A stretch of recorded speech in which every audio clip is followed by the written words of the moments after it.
This project is a project managed by the Italian Publishers Association, and our goal is to make a match between the way people read and the way they use technology. Before making my presentation, I've also checked all the other research in this field done by other organizations. I've checked the Connecta one made in Spain and the Baromètre du Livre Numérique made by SNE in France, the Pew Research Center research on people using internet and reading, and BookNet Canada. Regarding the reading habits, I think that more or less the results are similar.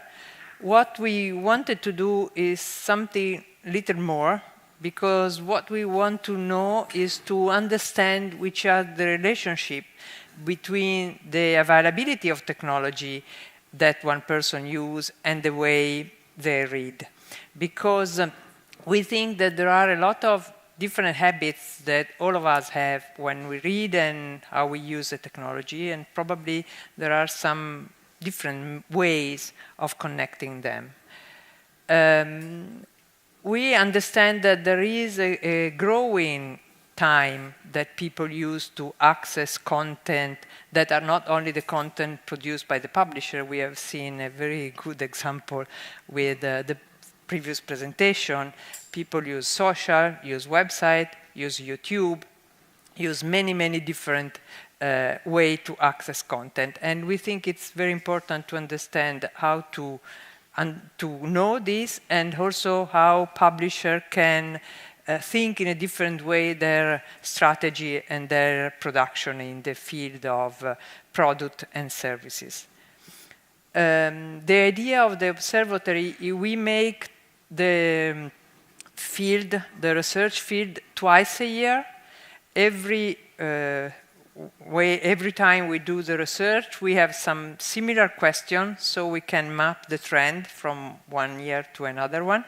And then we add some different questions that are more focused on some topic or some areas. For example, we have recently released a new version that was focused only on kids, because this observatory that I present now is from people who has more than 15 till 74 years old, while the other one was from 0 to 14 years old. So we can also understand the different age situation. We know that reading and social evolution are strictly connected, and the innovative technology change also the way publishers produce content. We have in Italy a very important institute that is the National Institute for Statistics, who make research in the reading field since the 60s, so we can understand what's happening in this time. At the beginning of 60 and 70, the people who read was really limited in Italy, and there was also a social revolution, so people start going to school in a massive way. All the people start speaking Italian and not dialect. And on the publishing side, there was a new kind of books that were produced with pocket-sized book, collectible, small reference, and especially for education, and the books were sold in the what we call Newsstand, that are the kiosco where you also buy newspapers. In the 80s and 90s, the quantity of people reading grew, and there were also the socialist movement, the change in the industrial economy from product to services, and in the publishing industry we saw the mass market evolution, and all the bestseller and the large retailer bookseller chain starting that time. In the 90s, at the beginning of this century, we have a lot of new things related with innovation in technology, with the internet. And for example, in Italy was a very important phenomenon was the fact that a lot of books were sold in connection with with a newspaper in Kiosco, and all these books were possible to produce because the publisher has already a full digital production workflow, because otherwise the cost won't be sufficient to pay the cost of the production. In the last year, the evolution was mainly in some issue related with the decrease of money in the family with the economic crisis, and the pervasive use of technology and the different use of free time. And they come out ebooks, blogs, social, and a lot of transmedia narrative. And especially in the young adults area, a lot of titles were started as print book, but then went to movies and video games and many other different channels. What we do? The methodology is we have a target that is more than 15 to 24 years old. That is the older population in Italy. We make some interview, both by phone and online, so we can also have people who are not very aware of the use of technology. The sample represent the overall population of Italy, and these are technical information. The statistic error we must put because is the seriousness of the methodology. We ask two main questions. One is how many books have you read in the last year? So considering books, any kind of books, so we consider books also ebooks and audiobooks, and any kind of genre, from fiction to manuals to travel guide, because, for example, we have seen that in Italy there are a lot of people that are unaware readers, because they say, I don't read anything, but when you ask, have you read a travel guide, they say yes. So it's in reality they are readers, and they think reading only fiction mainly. And we also try to expand the scenario, adding other kind of content that could be also audio. In Italy, audiobooks are growing right now, but also blog, forum, social network, TV series, movies, and video game. And we then split the question in a very different way when we start looking at different market segments. The result in 2017 is we have 62% of people who read books. That means printed books. We have 27% of people who read ebooks on any device. We have 11% of people reading audiobooks. And for audiobooks, we consider both the print, the CD version and the downloadable or streaming version that recently Audible opened in Italy. Will open also the other Storytel company very soon. So you can have different options for the audio solution. We have 65% of Italian people who read as a whole. Then we try to better understand what does it mean. So we try to look what is the percentage by age, and we saw that the younger people is reading more than the average. In Italy, the children publishing is very active. We have a lot of very good children publisher. We have the Bologna Book Fair. So in Italy, this market segment is very healthy, and there are a lot of different kind of publication. We knew already that women read more than men. But then we try to understand which kind of content they read, in how many titles they read. We have in Italy a strong probably more than other countries, strong readers, because in Italy, strong readers are the 21% of the overall population, if we consider only the reading, only the readers, and we have the 14 if we consider the overall population, consider also the people who say that they never read. So we also went and tried to understand how they read by formats, and I think this is quite interesting because there are a 33% who read only paper books, who still read only paper books, 35% who don't read at all.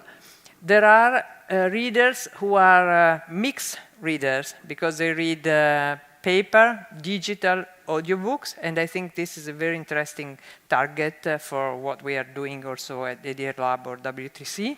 And there is a limited part of people who read only digital, that means audiobooks and ebooks. And this is even more interesting if we look, on the only the reader population, because the quantity of people who reads paper, digital, and audio is growing a lot in comparison with when we have non-readers. We also ask which are the preferred device they use for reading, because we have seen, as in other countries, a different growth for the e-reader solution versus the standard devices like smartphone and tablet. And we were quite surprised about the percentage of the PC, that is still a high percentage of the people. We try also to understand if there is a difference between men and women, and we saw that e-reader are probably the most preferred device for women. And we also try to understand if there are differences by age, and we also think this is quite interesting because the younger people use mainly smartphone. So the smartphone is their key point of access to any kind of content. Also, we try to understand if there are relationships between the number of books read and the kind of device they use, and for sure the strong readers prefer to have e-reader than the other ones. We have done the same for audiobooks, and for audiobooks there is no choice. The best option is smartphone, even comparing with a dedicated device like MP3 or other kind of specialized readers.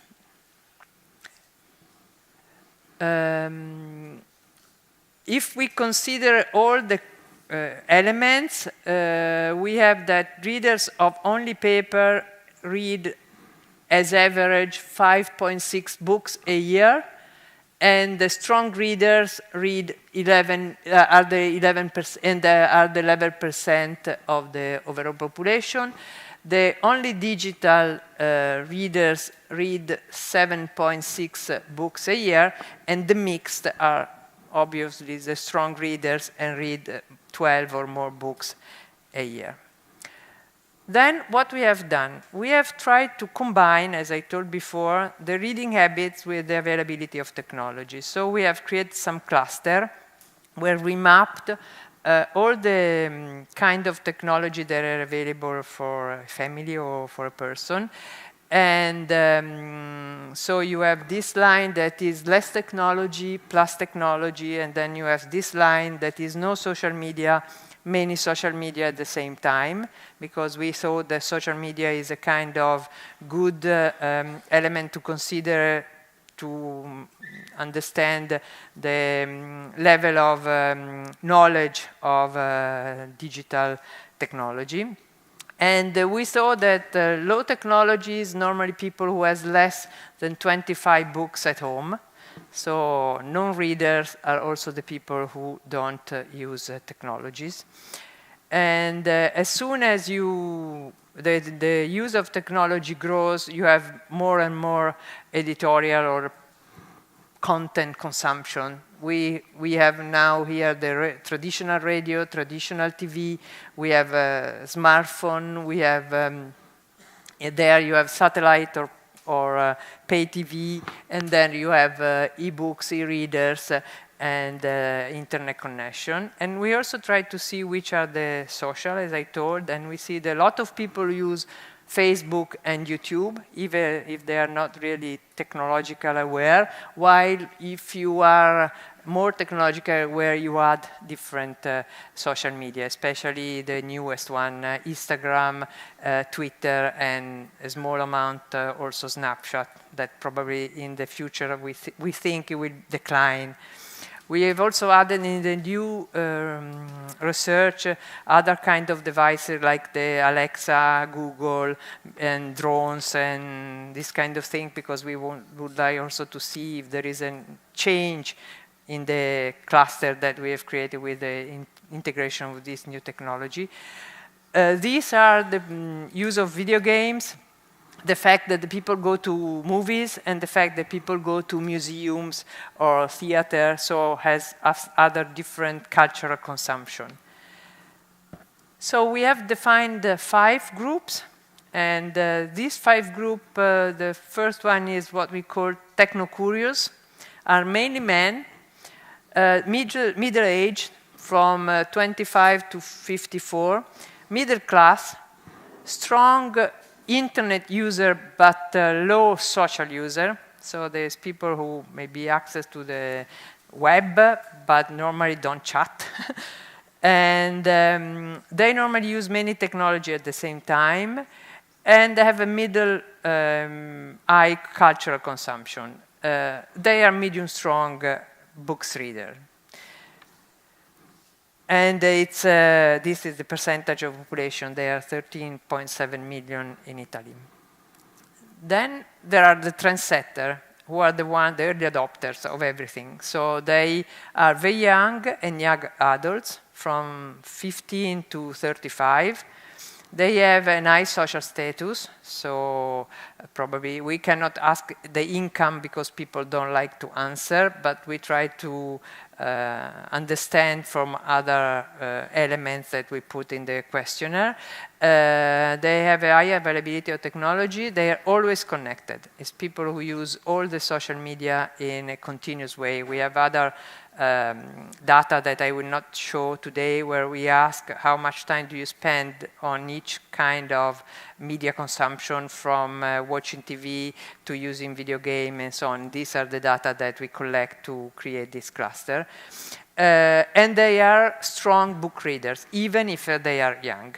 So I think this is something that is very interesting, because we need to trust the young people if we want the people continue to read. And it's 5.5 million of people in Italy.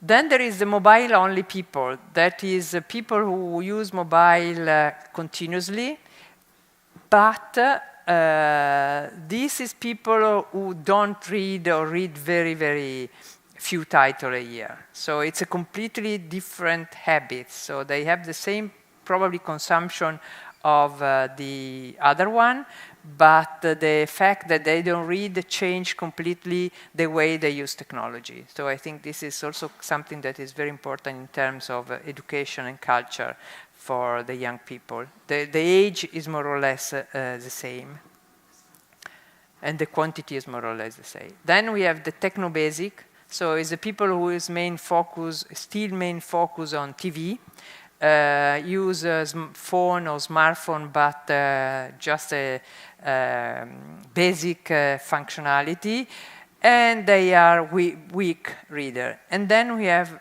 the disconnected one, that are mainly old people, sometimes never worked or are retired, and they often don't even have any internet connection, and don't read at all.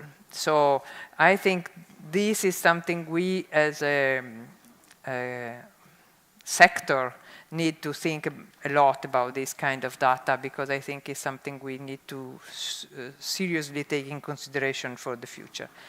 This is a chart that groups all the information, and as you can see, the reading people, the people who read are very concentrated on techno cures and trendsetter, while the other one are still very limited usage of content, of publishing, of books and content. When we speak of books, I always speak about books in all the different formats. So I don't speak, when I tell book, I don't tell paper books. I tell products that are organized as a book, but can be delivered in different formats. So we have done another exercise, and we try to understand if there are different formats and multiple channels to access different content genres.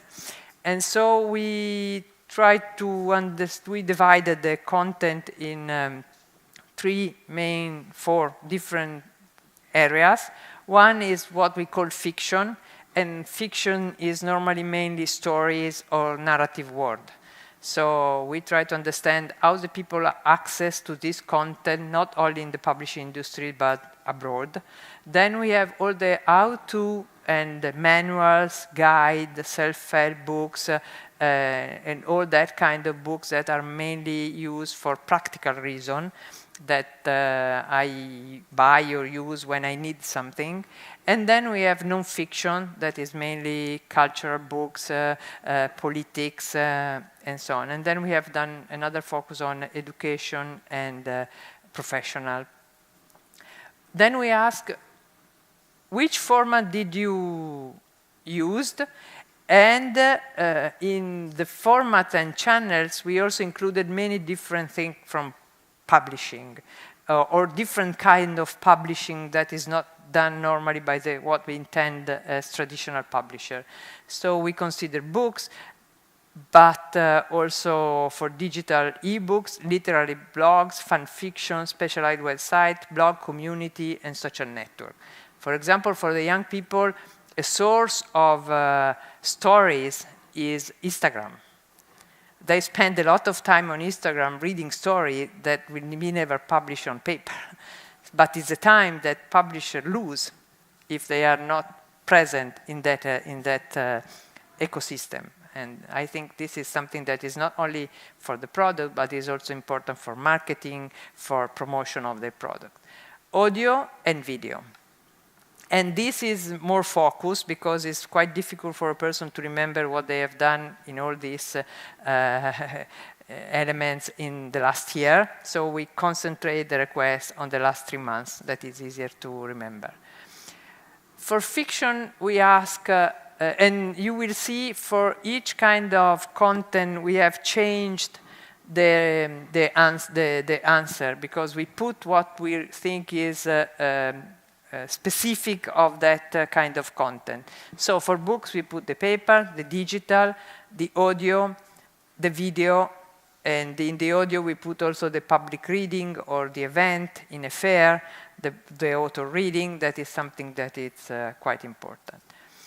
And what it's, I mean, the TV series is growing. So a lot of books and the publisher are now starting to think to books in some area in Italy, especially for thriller or crime, that already are defined when they start with the print version, also for be sold for TV series or movies. So it's something that changed also the way the publisher start the editorial process.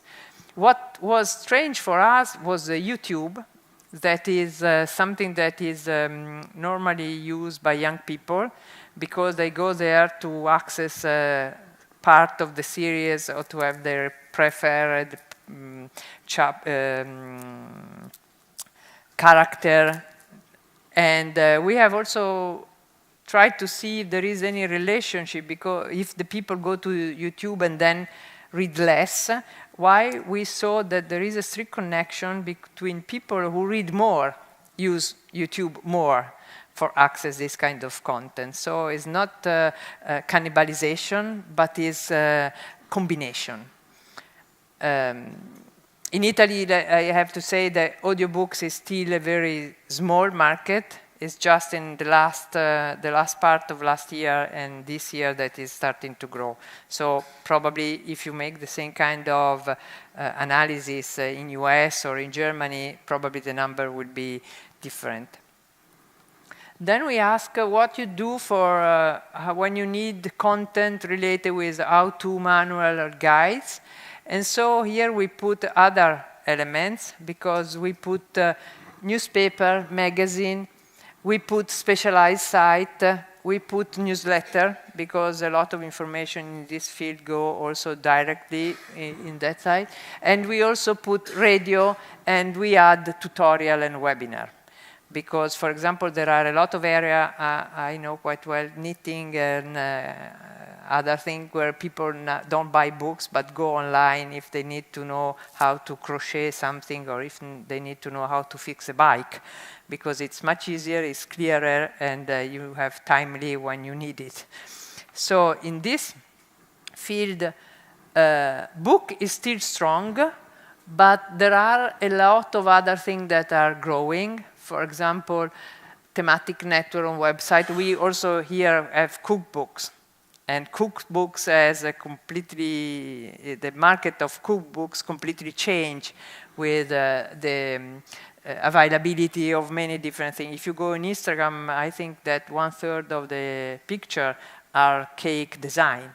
So, and a lot of people go there to look at how to create a nice cake or probably don't look at a cookbook anymore or less than they have done before. For nonfiction, that means, as I said, content with cultural relevance, scientific, historical, philosophical, literary, artistic. I think we change also because there are social, there are specialized sites, but what we saw is that the main books are still predominant and books on paper because these kind of people really want to have a content and to read in an immersive way. So it's not a search and pick content, is something you want to read from page 1 to page 15. And, and probably in this area, all the other channels are less developed. Except TV, that means the National Geographic, the specialized, probably pay or cable TV. Professional content is the other area where there has been a lot of changes and where I think that the integration of workflow to produce paper and digital content will be the most relevant right now, as in the educational one, because if a publisher can produce the content that can flow on many different devices and platforms, I think it's the best option for them. And here the change from single books to services has been already is already a reality and probably will grow. And here you also find a lot of other content that are also training course, community online. That is all the area of the internet-like changes that has been very relevant in this year. The same also if here we have a limited number of people because it's subset of the overall sample. I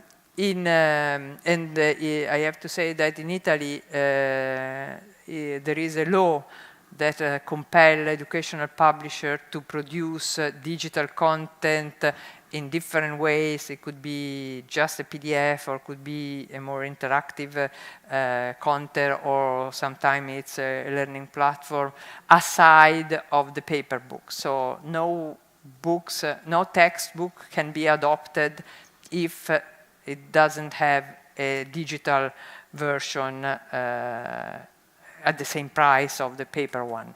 So the publishers are compelled to produce. So also the real difficulty is that the publisher produce this kind of content, but in school the use of technology is not so widespread. So there is a lot of content available, but probably the number of students or teachers who really use this content is still limited.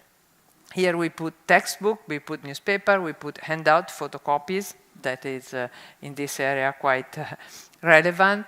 And also here we see that textbooks are still relevant, but for other area there are growing elements, especially for content from publisher platform, content from learning platforms, ebooks, and new solution for training.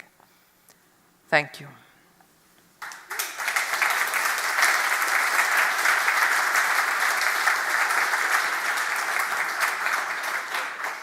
Thank you very much, Cristina.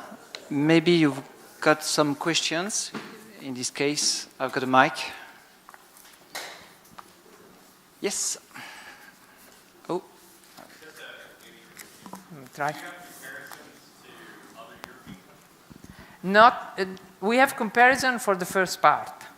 For the part where people understand how they read, what they read, because there are other research on the reading part. So I have seen it's not exactly the same, and more or less the percentage of reading, not reading devices and so on is similar. I don't know, as far as I know, there are no other research with this connection between reading and technology use. So, I mean, there are research who map the technology use, and there are research who map how you read. But there are not other research who check, because when we make the questionnaire, we ask the people a lot of information, which kind of technology they own, how many times they use, if they have kids, if the kids can access, if they have... so then the connection is done mixing the information we have. So as far as I know, normally they are two separate research. So it's difficult to mix the information. Other questions?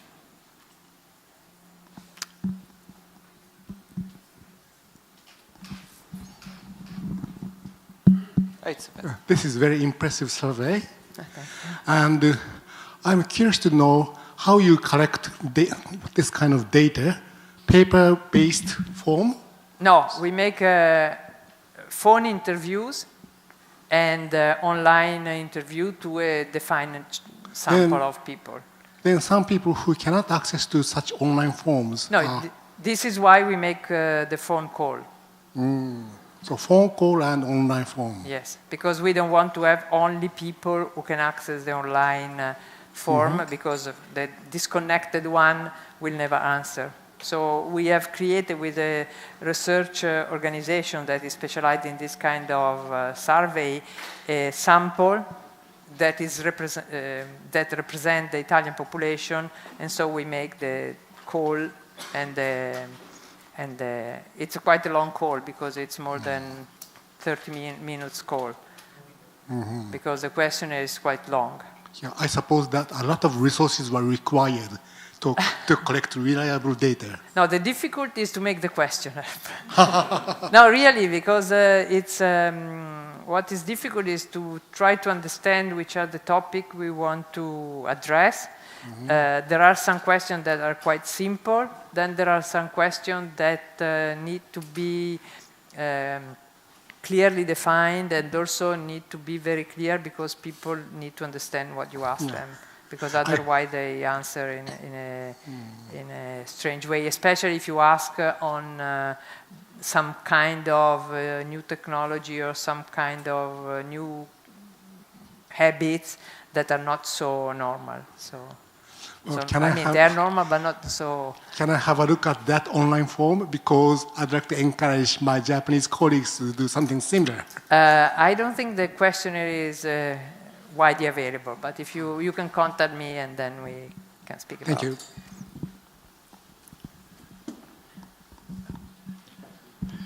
Thank you. It's very interesting result that you show that people more accustomed to technology read more. So what is the market share of ebooks in Italy? It's much more than France and Germany. No, it's still a limited one. It's around 6-7%. So how do we explain that ebooks are so low in Europe if people accustomed to technology read more? Because we don't only focus on ebooks. We consider all the kind of access of digital content. So compared with the ebooks, it's probably limited, but if you go to online consumption, internet, social, and so on, it's growing. This is something that we have already done a survey like this 10 years ago. And also that time it came out that the people who better use technology is the people who read more. So there is I don't know if the fact that they use better technology is because they are people who read, or they have a higher culture and so on, or they have higher income, so they can buy everything they want. So, for example, this is why we put also some kind of new thing like drones or pay TV or things like that, because it's something that also led us to understand probably the income level of the people. We saw that there are also some difference if the family or the people who answer have young kids, because young kids change the habits of the parents, and they change the habits, they buy technology and they use technology. But there are a lot of other, we have done also a lot of question on where you buy books, why you buy books, which are the channels you use. But it was too long to explain. These following questions would be interesting to be answered, because we can. I'm still puzzled by these results, because if these people read more and have more money and are accustomed to technology, why don't they read more on ebooks? Because there are a lot of people. We have done some in the last questionnaire. We have done that. We have not completely developed. We ask why you don't read digital, and why you don't read. And this is, people say, because I don't like to read. But a lot of people, when we ask, why don't you read digital, because I still prefer paper. It was strange. We need to, I probably have the slide. If you want later, we can see. It's a draft, but we can see. Because it's something that was also strange for us. We asked, why don't you read audiobooks? And in that case, the answer was mainly because I have no idea how to get them and how to use them. Where can I buy and so on. That in Italy, it's probably the case, because it's very few publishers publish audiobooks. But for ebooks, we were. I can show you. Last question. So, thank you. Thank you very much.